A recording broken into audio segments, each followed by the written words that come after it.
Doc, my waistline is under siege, says FAT-STEVENSEAGAL. Thank you, Stephen. So, as I believe, it is I, the Justice Fat Seagal, coming with you, not on you, because I messed up my whole intro. It looks like the embargo has been lifted and the reviews are coming out for Thor Love and Thunder. Now, before you get triggered, I am just reading an article. You guys and gals and however else you identify, Apache helicopters included, make your own decision whether you're going to see the film, whether this sways you or not. And this comes on the light of, what is this? This is coming from the Seattle Times. And Thor, Love and Thunder review. A Marvel movie so unworthy to wield Thor's hammer, it barely tries to lift it. Yikes. Only a few superhero franchises have made it to a fourth movie, and you can usually sum up how bad they are in less than a sentence each. George Clooney's bat nipples in Batman and Robin, 97. Nuclear Man fighting Superman on the moon in Superman 4, The Quest for Peace. God, that was just, yeah. I'll still watch it on rare occasions, but it's definitely not my favorite Superman. It brings me no pleasure to report Thor Love and Thunder is worse. So it is definitely Thor Love and Blunder. I wished I was actually watching Batman and Robin or Superman 4. Oh my.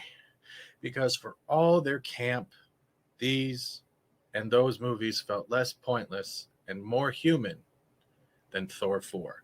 A cheap corporate commercial for upcoming Marvel content.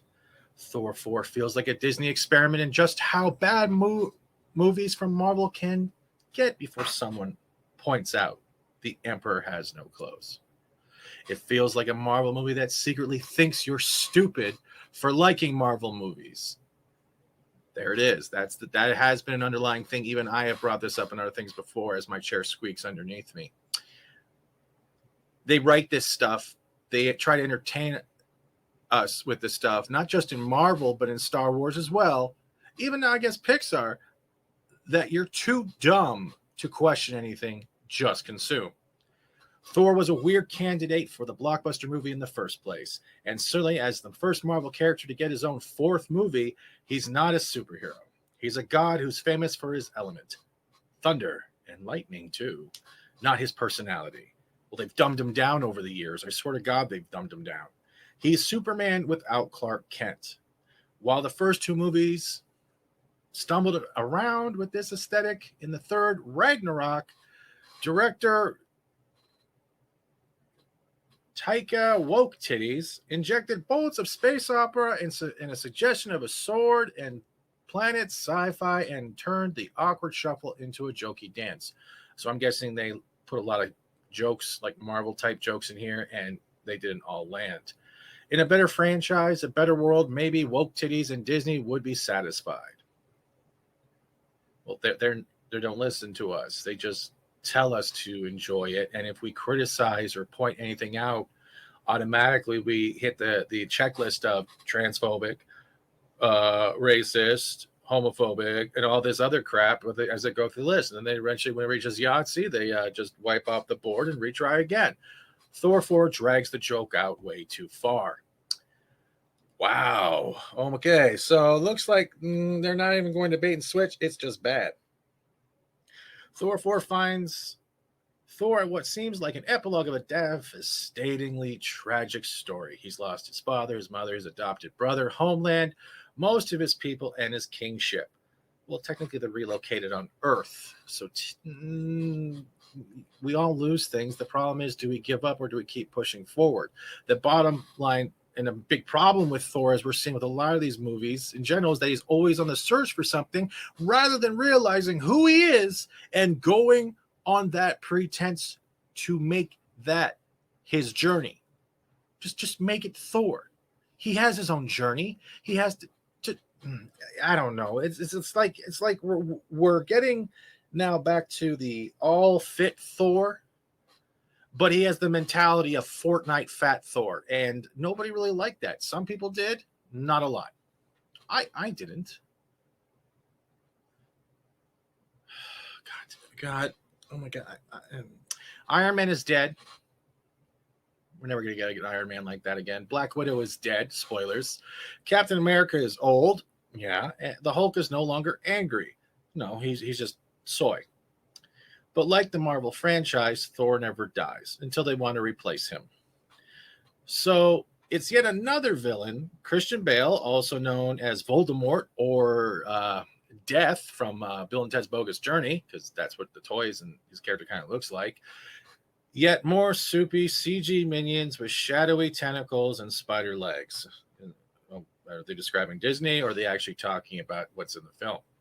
Yet another barely 3D planet with the cast badly green screened in. Like, I saw some of the stuff in the trailer, and I was like, this looks like Thor got multiversed into the Sin City universe. Oh God, so many ads. It kind of threw me off. I will still watch it. You want to know why? Because I don't need to have anyone coming in my face telling, hey, well, you didn't watch it.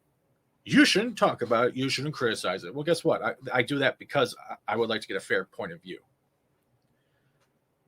Thor Force God, that is so hard to say. Effects would be embarrassing on TV 10 years ago, and they're in every shot. So it's over CG, is what you're saying. The pacing is so speedy and sloppy. The movie feels like it was edited by an algorithm. Chris Hemsworth, who plays the Norse god of thunder, straight-faced for several movies before cracking a smile in Ragnarok, has now left behind any semblance of restraint or understanding of comedic timing. Oh, and that brings back that comment that this movie feels like it was written for a 7-year-old. Oh, not good. Love and Thunder is deeply cynical. It doesn't pretend to enjoy doing this. Yet again, when Bale is corrupted by an evil god-killing sword in an alien Garden of Eden, it's ho-hum, although Bale is okay. When Natalie Portman and her fake arms pick up Thor's broken hammer, Mjolnir, and it transfers the god's powers to her. It also expedites her cancer, because she has cancer. They're going from that comic book line. Portman's not even pretending to enjoy this. Worse, woke titties babbling satirical screenplay makes it feel like he's mocking you for believing another Thor movie could be good. Yo, Seattle Times, man. If I could afford it, you get my sub just for this article. You're literally just saying how it is based off your perception of what you saw. Thor 4 is the worst Marvel movie because it's not a movie, it's content. Oh, and they have a post-credit scene where they're supposed to be setting up for another movie with Hercules supposedly hunting down to kill Thor, for those that don't know about the leaks that came on Twitter a couple days ago.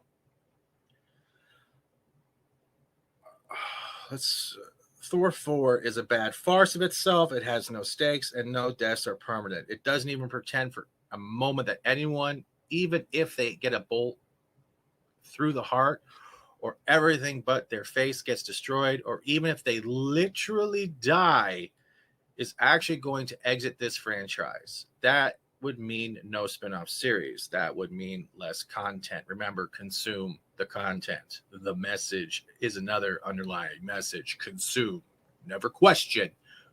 Just consume the content we tell you is good. And the worst part of it all is, unlike Batman and Robin and Superman 4, Love and Thunder will not be the end. When the words Thor will return flash across the screen at the end of this installment, it feels like an ancient curse. You're left to sit and contemplate how long before we stop pouring our cash on the altar of the corporate studio gods.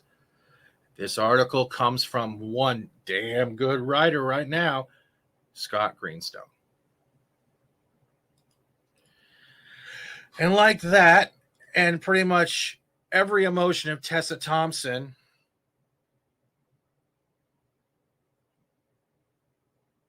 make your own mind up.